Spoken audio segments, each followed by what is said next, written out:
Virtual instruments span the gamut from simple to complex.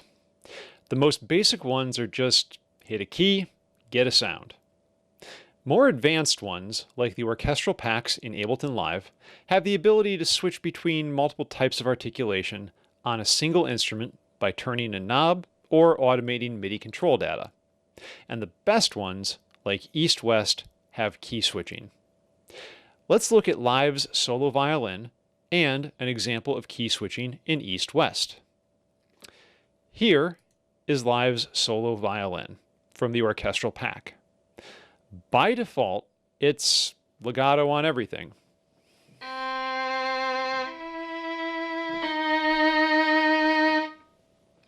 But I can see when I open the chain that in fact there are 3 different instruments loaded into the rack: legato, staccato, and pizzicato. And there's an articulation knob that allows me to change between them. I can see that anything from 0 to 41 on the chain for the articulation knob will give me legato.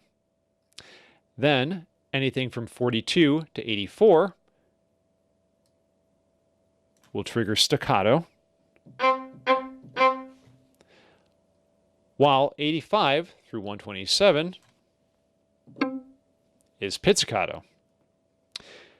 If I click on the instrument macro map, I can verify that the articulation macro knob is mapped to the chain selector by clicking that. Then, knowing this, this lets me select which of the 3 violin instruments is playing. With this, I can program in automation for the articulation knob, or change it while playing by using the MIDI map function to map it out to the mod wheel on my keyboard, which I've already done. The end result is that now I can play a piece using multiple violin articulations.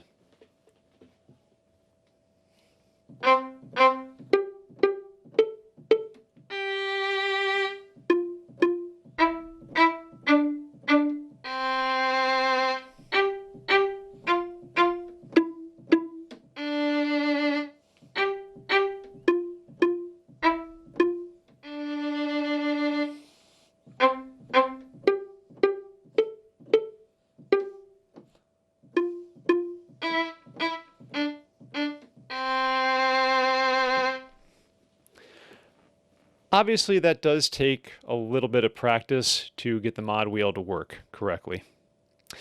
Key switching is much, much easier.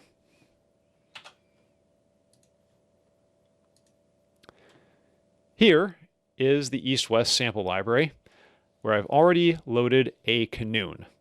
It's a plucked zither used in Arabic classical music. Looking at the plugin interface, you'll notice that some keys are highlighted in white.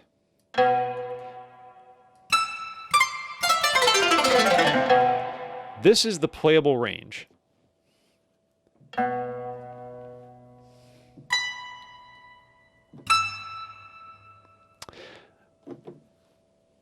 Now, you'll also notice that there are some notes outside of the range that are in blue.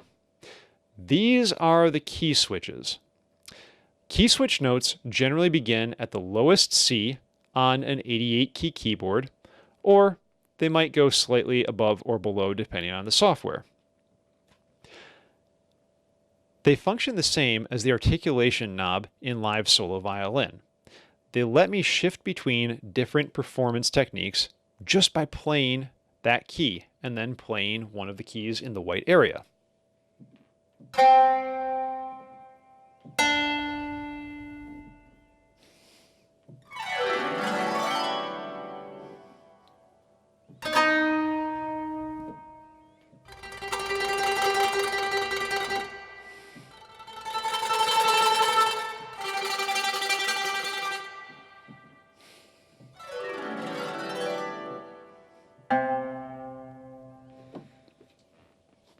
Note that some of these key switches may change the playable range of the instrument itself, so I do have to be careful with what ones I'm choosing. Also, note that the order in which I play notes and key switch commands is important. I want to play or sequence the key switch before I play a note. It does not change articulation when you're holding a note. Watch what happens when I change from regular technique to tremolo while holding a pitch. Nothing. Now if I re-articulate that note, there's my tremolo.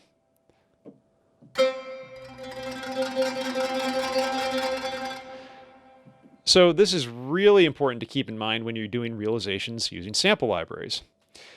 If you're importing MIDI from a score writer or playing it in yourself to get a human feel, listen to the playback. If it's not changing the articulation where it's supposed to, go into the piano roll, turn off quantization, and nudge the key switch note ever so slightly forward in time, just a grace note or a hair width forward, and then play it back again from the last working key switch.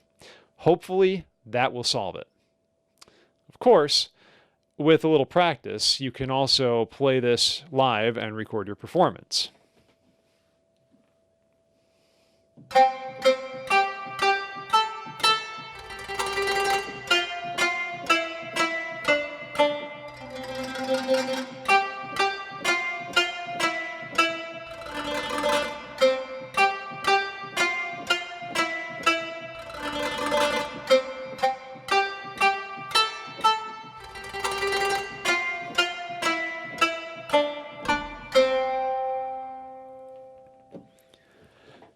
Combining key switching and automation adds a lot of realism to your pieces, but can take a lot of time.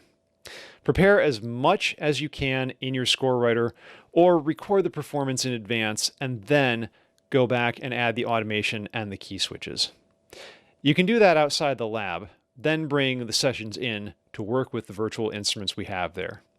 It is a shared space, so no one should be monopolizing all of the sample libraries at a time.